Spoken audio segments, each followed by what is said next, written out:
So we have socialism what? We have socialism light. We have locale socialism. But that's not surprising. If you're moving towards that, you want to take take it slowly, take it gradually, take it moderately. The important thing is people are going in that direction. We'll see how far they go. There'll be all kinds of struggles about how far they go. But one of the things that has to happen is we have to overcome, and this is a peculiarly difficult problem in the United States, we have to overcome 50 years of silence, 50 years of taboo, 50 years in which a reasonable conversation about socialism and Marxism, its strengths and its weaknesses, has been virtually impossible in the United States.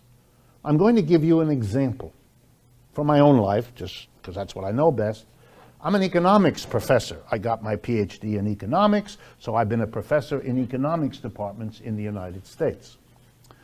For those of you that are not familiar with it, the socialist tradition, the Marxist tradition, has a long history of work in economics. Marx himself was, he was a philosopher, he was many things, but he was certainly an economist among his achievements. And his major book, Das Kapital, is a work of economic theory.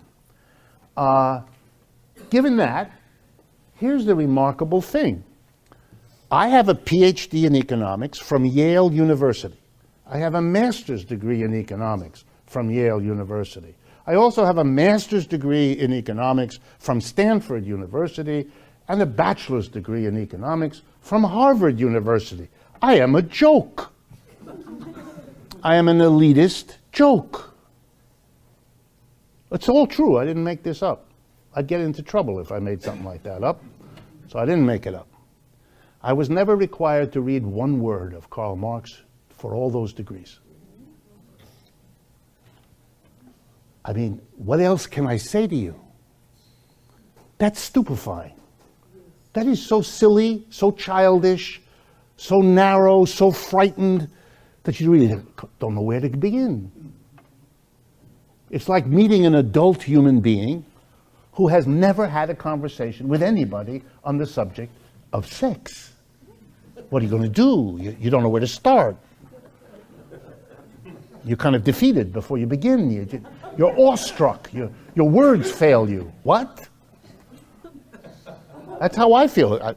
I meet with my colleagues, professors of economics that I went to school with, that are teaching with me. I know all they do because I had to learn that.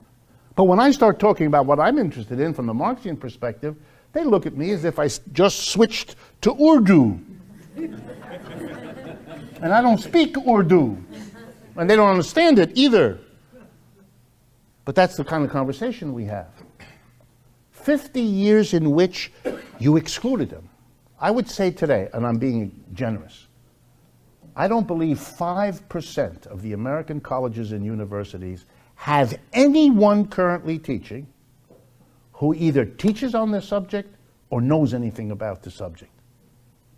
I don't think 5%. My guess is 1% do. That means the overwhelming majority have never been exposed to any sustained introduction whatsoever to the economics of Marxism, which are very close to, not identical to, but close to the economics of socialism, communism, and all the rest. That is a reality. We have to deal with that in this country. So one of the key things about the struggle between capitalism and socialism right now in the United States is that we have to make up for 50 lost years.